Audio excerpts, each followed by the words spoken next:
This is such a good look, being sweaty and gross, woohoo! Oh my god, okay. Good evening guys, and welcome to another daily vlog. I can't believe I've been doing this for like 21, 22, 23, I don't know what vetting this is, but I'm kind of surprised with myself that I've managed to do it for this long. Anyway, today's video is about helping you get to sleep if you have problems getting to sleep like me. I've had problems with getting to sleep for as long as I can remember. I don't know why, I think I just have an overactive brain, I get agitated in the evening, I just can't stop thinking, I can't sort of like quiet my brain, and it's always been difficult to deal with, but I've only just noticed how difficult it can be when I have lots of things going on in my life. So for example, this month, trying to juggle uni with work and Vedim, I've been finding it difficult to get a good night's sleep. So I've come up with some tips and tricks that help me to sleep better. I would just like to make a disclaimer saying that I am not a doctor, I'm not a therapist, I am not a professional, but these are just some tips that help me specifically when I'm trying to wind down for bedtime. So the main reason that I find that I can't sleep in the evening is A, because I'm too agitated, and B, because my brain is overactive and I can't stop thinking about all the things I need to do. I really have an overactive brain basically. And so the first thing I will do actually starts during the day. I need to make sure that I at least get out of the house. Even if it's for 20 minutes, I need to get out of the house, go for a walk, have a change of scenery. Another thing I ask myself is, have I been active? This is more difficult because I am not a naturally sporty person, and university is literally a 5-10 minute walk for me, and I have this small bubble of a world that I live in where anywhere that I need to go on a daily basis is literally a 3-minute walk away. However, if I do have the time, like today, I try and do a bit of exercise. I usually go for high cardio. I'm not very much of a stamina person, so today, for example, when I got home from university at 5 o'clock, before editing, I decided to get into my little gym clothes, which I literally haven't worn in, I would say, 10 months. I'm not even kidding. I decided to go for a run. Woohoo, look at me go! I've been a bit too anxious and scared to actually go to the park to run. I don't know why, and I've let that get in the way of me being active. So instead, I decided I would literally just run around my street. I literally just went round and round as many times as I could until I felt like I was gonna die. And then I was like, right, cool, exercise done. And as you can see, I'm now very active and very happy, and I have all the endorphins, and that's good just to make me feel better and like release some stress. But now I need to calm myself down so that I can go to sleep. So that was a really long introduction. Now I'm gonna show you my tips and tricks for calming my brain down before sleep. I've forgotten them all, and they're written on my phone, so we're gonna have to pause the video and come back to them. Cool, let's do it. So one of the main reasons why my brain is overactive in the evening and I feel like I can't get to sleep because I'm thinking too much is because I may not be organised and ready for tomorrow. As you can see, this is my bag from today. I literally just threw it on my bed and left everything from today in there, which means in the morning I'll be running around trying to scramble everything together, and it's going to be stressful. That's going to be something playing in my brain when I'm trying to get to sleep. So it's now 8:30 and I'm not going to be going to bed anytime soon, but I am gonna get my bag ready for tomorrow morning so that I don't have to think about that when I'm trying to get to sleep.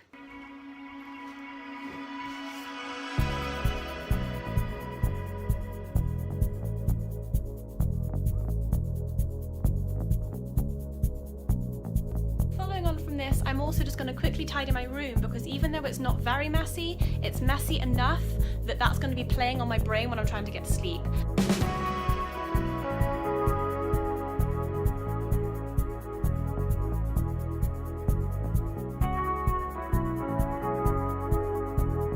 Now that my environment is tidy, I'm gonna have a nice hot shower or a hot bath, depending on whether I have the time or what I feel like, just to like really relax my body and sort of soak my sore muscles and make me feel a bit calmer.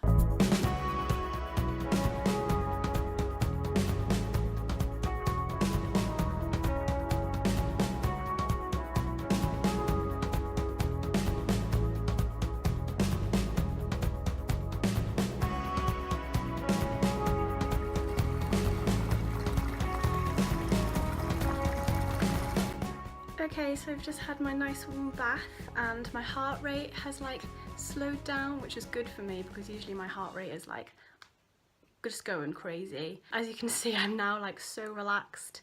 My body just feels like, what I usually do after I have my bath, if I'm still feeling a bit like a little bit like jittery, I just stand in the quiet and just do a bit of breathing, and sometimes I stretch as well if I need to, and just stand with my eyes closed, breathing and not doing anything. And usually that just helps me to really just like center in on myself. I know this sounds really like cheesy and hippie, but it's really important. It really just helps me to like focus on my body and myself. So yep, that's what I do after my bath or my shower. And then after that, I get into some comfortable pajamas and I start getting ready for bed. Once again, all of these tips are just suggestions, but something that I do occasionally do if I know that I really need to have a good night's sleep, fall asleep as quickly as possible and sleep deeply, is I make myself what I like to call my nighttime tea. And I use two different types of tea bags for this. I use this Pukka nighttime tea, which has oat flower, lavender and limegrass, I believe. Oh, lime flower in it. And this is, I'm pretty sure, an actual herbal remedy that sends you to sleep. I don't know whether it's actually good to drink this all the time, so I do just save this for occasions where I feel like I really need some help to get to sleep. Also, I would just say that when I have drunk this, I find it difficult to wake up in the morning, so I would suggest only using it if you know you have time for a lie-in, because then you'll get a really good night's sleep and you'll feel really well rested afterwards. However, this doesn't really taste good to me, so I also add a chamomile tea bag as well. So what I do is I usually brew my tea for about 5 minutes with 2 tea bags in it, and then I just add a slice of lemon on the top, which sort of cools it down and makes it taste a bit fresher. And usually if I take that to bed with me, it's really helpful at easing me into a really good night's sleep. Okay, so this is when I would usually get into bed.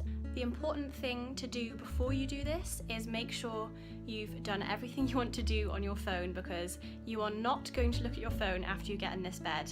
This is something that I found really difficult to figure out how to do, and so some tips I've come up with is if I do feel like watching a bit more YouTube or scrolling through Facebook for a bit longer, I make sure that I do it either sitting in this chair so that I'm not associating with bedtime, or earlier on in the evening before I've done my nighttime routine. What I have also done is plugged my phone in on the opposite side of the room so that I can't reach it when I'm trying to sleep, and also so that in the morning when my alarm goes off, I have to get out of bed to turn it off.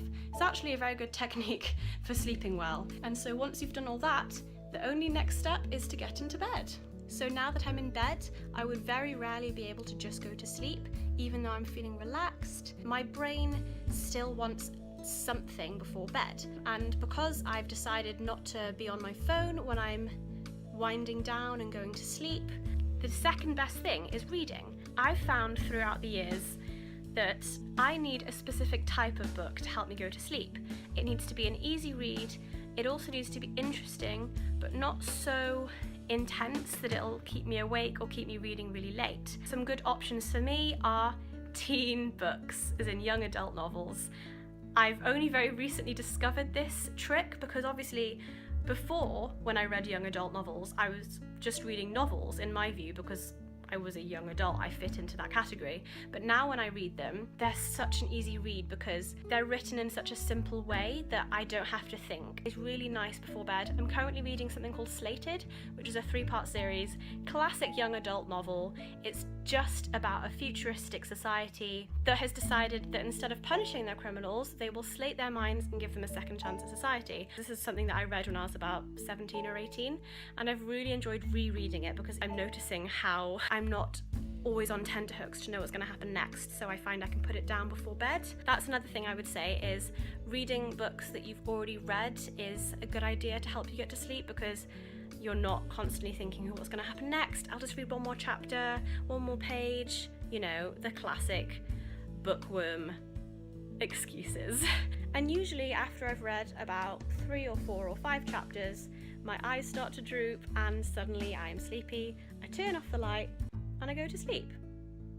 honestly, that's something I wouldn't have said I was able to do without any of these tips and tricks. So I hope they've helped you, because they helped me, but don't hate me if they don't. We're all different. Maybe it's important to find out what does help you. It does take a bit of practice to know what helps you specifically, but I would just say keep at it. So I hope you've enjoyed this video, guys. I've had a good day. I hope your day is as good as it can be. I hope you're feeling very sleepy and very calm and relaxed, because I am. And I will see you next time, guys.